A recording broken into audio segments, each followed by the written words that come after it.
If you're a nature lover with a sense of humor, you're in the right place. Prepare to giggle at the goofy side of Mother Nature. Welcome to our wild world where animals are more than just majestic, they're downright hilarious. Picture this. A squirrel frozen in the spotlight, eyes wide as it forgets where it hid its nuts. Cut to a scene of a duck, bobbing its head to a beat, quacking up a storm as if it's spinning the decks at a club.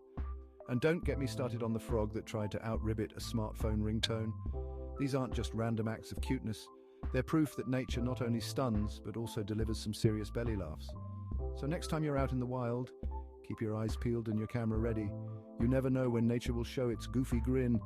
Don't forget to like and subscribe for more hilarious nature encounters. Catch you on the funny side of the forest.